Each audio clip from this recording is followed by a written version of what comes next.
I would like to emphasize more to what Professor mentioned on the theory and conceptual framework. I would like to go a little bit more detail on the practical issue, what happens when you start to do the assessment metric.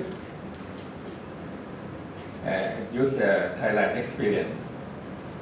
Yeah, to building an assessment metric that Marie mentioned is, first you have to understand the current situation by first, maybe you have to understand what is your social justice, what is your belief, what is your norm. For example, people in Singapore may be thinking different from people in Cambodia or in Thailand, something like that. What is just to provide in the social protection. And the second, after you understand this kind of norm or culture, then we explore for the current legal framework. That for that one you can see the policy gap and then see the implementation problem. After that, we have to compare with whether any implementation plan that we have, whether it is within the social protection for it or it's above it. I will show you some example in Thailand. And then for this issue, we have to identify the gap and try to find a way to close the gap. That is a recommendation. So the process in Thailand, we use this kind of metrics that start from the desk review in June 2011, and then after we know what should we do, then we have the bilateral consultation. They have a lot of organizations that are involved in this process, like ministry that involved in social protection, research institute, NGO, civil society, and also the UN organization that we have to discuss among each other. And finally, we group them together to discuss. This is actually the very broad what we have in Thailand. It's very clear when you see it in the green, yellow, and red. You can see clearly from the row that we have different kind of social protection, like child, education, healthcare, and other income security. Also, in the column, see that they have a different group of occupation, like a civil servant, state enterprise, private employee, and self-employed. So by this mapping, you can see clearly that the main problem is in self-employed. I think it's quite similar in other countries too. So to start to compare this with the social protection for this whole thing, it means that if you have some kind of the social protection for, we are also happy with that, or we would like to increase it. If we like to increase it, maybe it's not under the social protection for. In Thailand, we also discussed something like this. I said, okay, for this part, it should be not mentioned within the social protection for. Otherwise, you have limit resource. If you do something too much, you don't have enough money to do the rest to fill the gap. So this is the thing that you have to keep in mind. So in Thailand, we start like what are the existing programs, and then analyze population cover using by the occupational, like whether they are civil service, civil servant, or private employee or self-employed, something like that, and find the policy gap and implementation gap and or implementation problem, and finally try to find option for the recommendation, the new scheme or expansion, or higher level of benefit. So actually, I will show you in more detail, but the process, like first, we try to map them in the horizontal line. It's like a civil servant, private employee, and informal sector. So first, we try to map legal framework of each group to see whether they have any vacancy.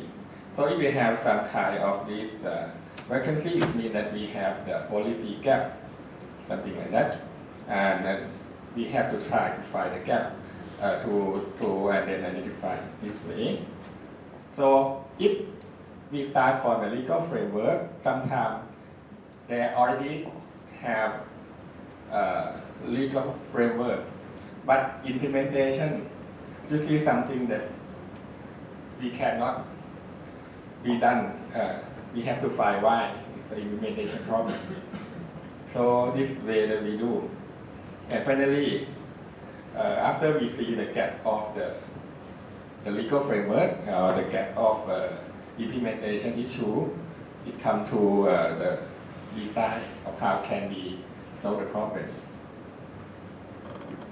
After that, we need to discuss among stakeholders. We call this like a national dialogue, and we did it many times, and every time there's no conclusion, as usual. Every country is similar. So, but at least every time we discuss, they have to share and have more and more common agreement, and then we have to find the way to compromise with each other. It means that you cannot say that okay, we have, if you agree upon it with each other, then you have only one option. But if you have many different ideas, so finally we can provide many scenarios, and then we can discuss more, and then we have to costing in different area or find a different way of implementation. This is one example of the national dialogue in health. Like in detail, you don't have to worry much. It's like specific for Thailand. But at least we have many recommendations that sometimes it conflict with each other. Like some guy maybe need to target only the poor. Some guy maybe think that okay, it should be universal, or everybody should like to get that kind of thing. For example, we discuss a lot on for health, like in Thailand we have universal coverage for Thai people. So they have the question whether we should include everybody in Thailand, something like that. Then they create a lot of discussion for this. This is the way that the recommendation comes. Somebody recommended, okay, we should cover everybody. And some guys think, okay, we should do only for Thai people, or maybe somebody would like to expand benefit package. Somebody think, okay, we do too much now. We should limit to the basic service or basic package, something like that. This is the way that the recommendation come in different. And finally, we have to find a way, and we need to collect information. In Thailand, we have many research institutes that we can get the data from that. But actually, there are a lot of information that when we think we need to analyze, we don't have it. So something we have to guess. But it's better if we have it, something like that. After we have this kind of dialogue, this is our mapping. You can see that when we start from the informal sector, private employee, government employee, by law, you can see by this diagram that it shows that for the healthcare, people in Thailand, they have been covered by certain kind of occupational scheme. For example, we have the scheme for civil servants, we have scheme for private sector, and some private sector did not cover by social service scheme that were just a part of the private employee. For example, private employee who work in agriculture, they not covered by social security scheme. For this part, they are covered under another scheme for the informal sector, the same scheme we call the universal coverage scheme.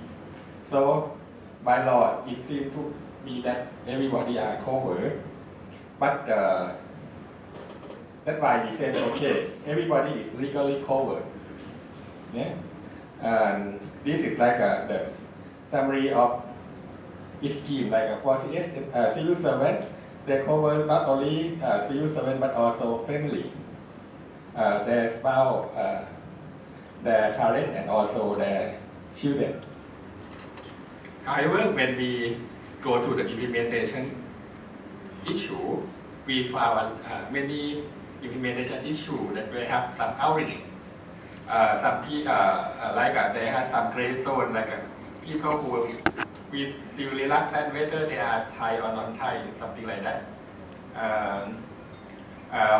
Also, we discussed about the migrant worker. Finally, we see another problem too, that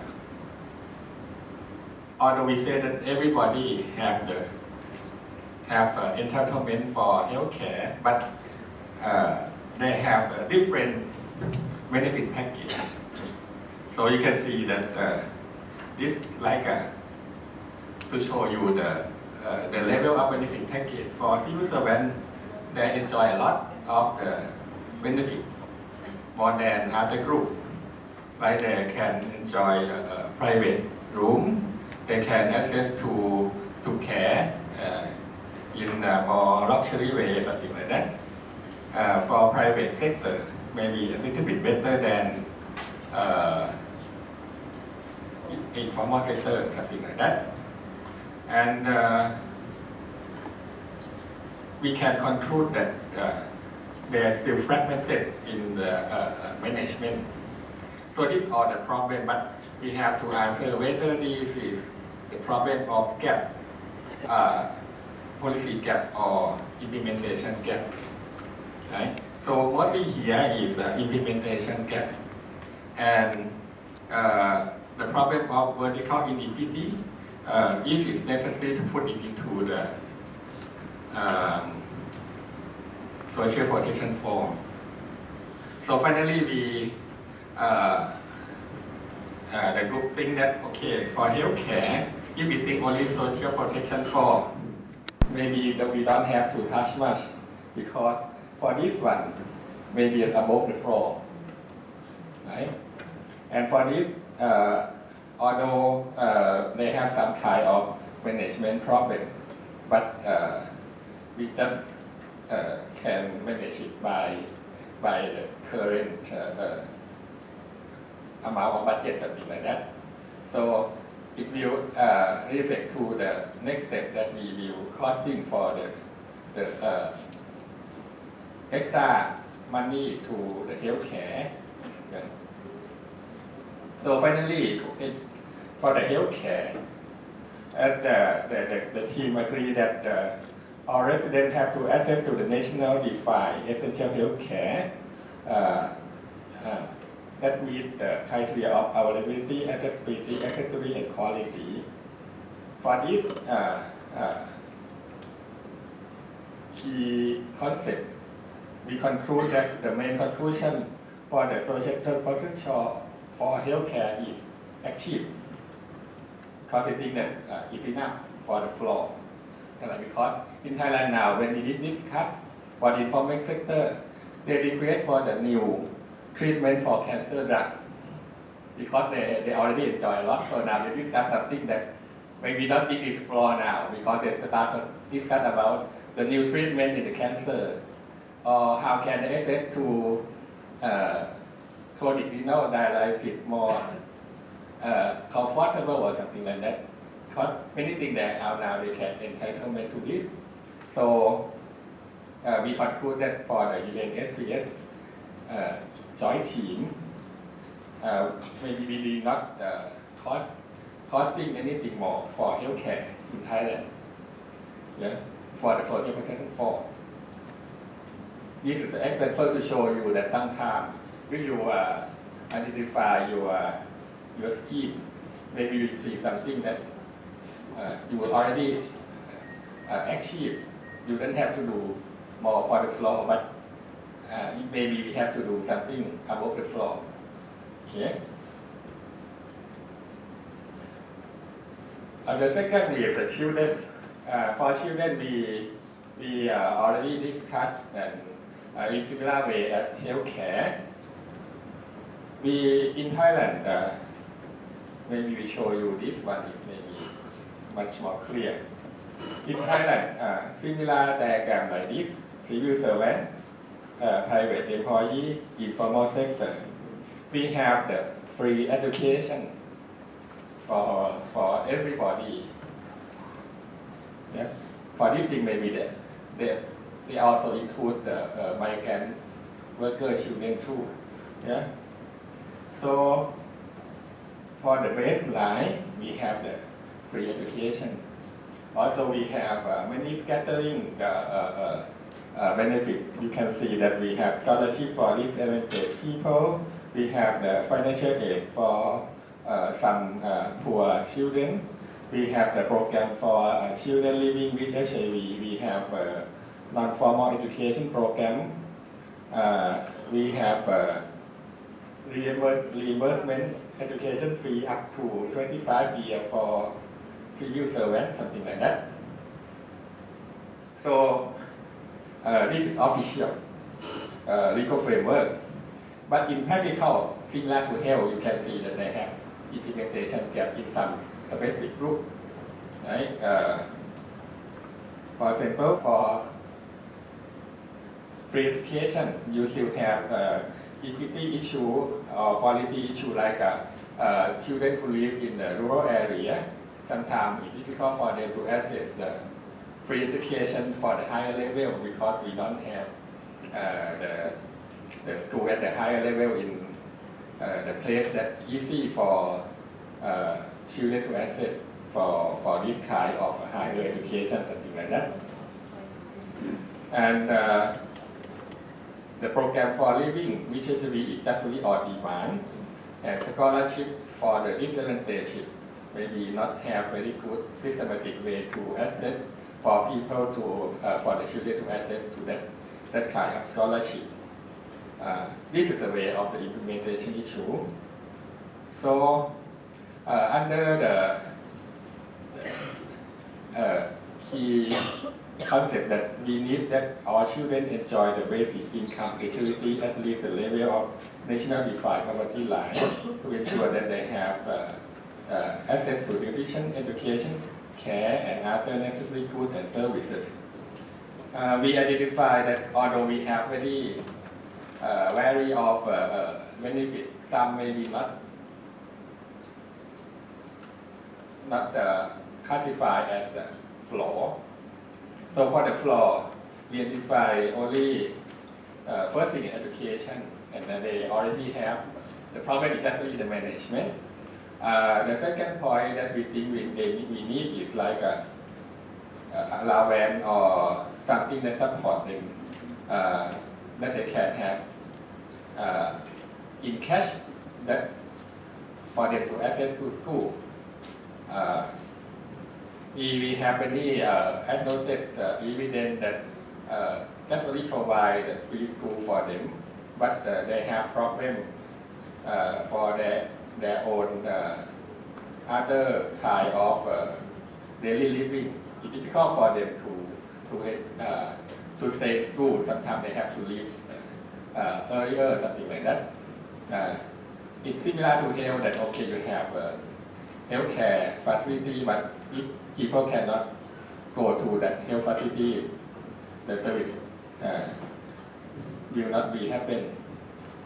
So we think that we have to provide a child allowance, and actually child allowance now is just provide for the formal sector, like for the children of private employees.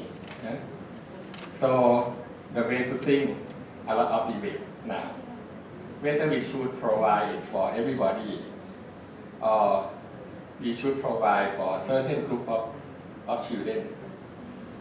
And this kind of debate, you cannot expect it to finish within the very short time, Actually, it's like you just, for the assessment method, just put, you just throw the issue into the public, as a public agenda. People have to discuss, and finally they have to find a way together. So this is like the way that we finalize. Okay, we will show them 6 scenarios. Like okay, if you like to provide universal allowance for children under age 3, or should you like to extend it to age 6 years old or 12 years old, and how much money we like? Or if you think in another way around, okay, we just target to certain group of children, and who should be the target? We identify as a poor children. So we have another problem, who is poor. Now we go to another headache issue, like how to target the poor. Mean test, whether mean test is efficient. Similar to other countries, I know that usually our poor people or people in rural area or informal sector, you cannot count for their money. Usually we have to see the assets and try to turn the asset to some of monetary term.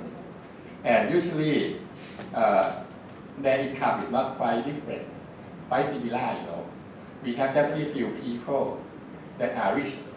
The rest, that 80% or more, they are poor or near poor. It depends on how can you set the poverty line. So this is the way that we have to discuss. I just show you what is a debate during the discussion.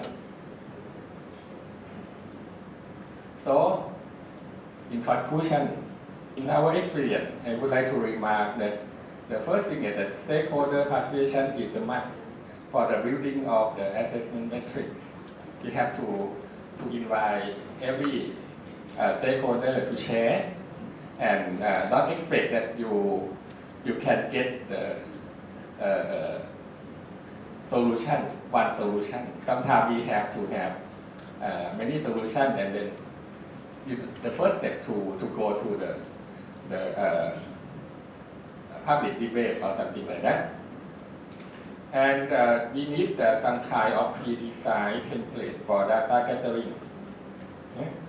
So if we did not prepare it beforehand, when we dialogue or we have a bilateral discussion with every related organization, usually they just say that okay, they did not have that information, they did not collect like that, something like that.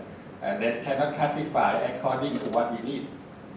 So this is the next step that we have to decide, because for this kind of thing, it's not just read a cross-section for one time. It's like a time series that you have to do and improve it from time to time. And I think the hot debate like this, I just show you just only the two important ones. Actually, they have a lot of debate. The first thing that when you start to decide the new scheme or expand scheme to close the gap, the main issue that starts is that whether we target or universal.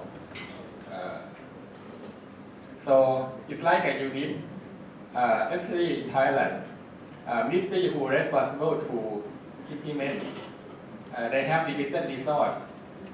Usually they think that they have to target to make it more as efficient as possible.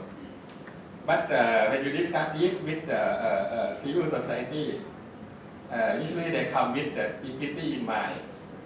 They start, okay, universal.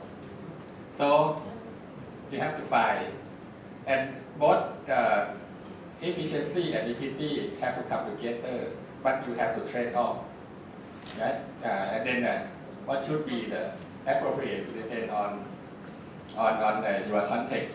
If you ask for Thailand, until we don't have answer, we still in this battle, yeah. And for health maybe we finish, but for the rest still a lot of debate which way we should do. This hot debate may come from we have to think about the short-term financial burden, because when you invest, it's like invest in social protection is similar to invest in the other capital investment. You have to build the building first, and then you enjoy to utilize it.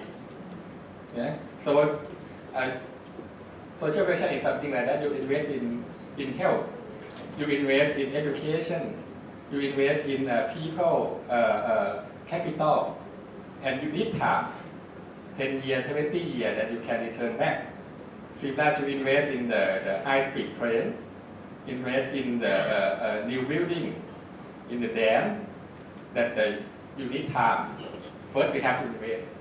But the way that you have to think that can we tolerate for the financial burden for the beginning of the scheme, and that you can wait for the long-term investment.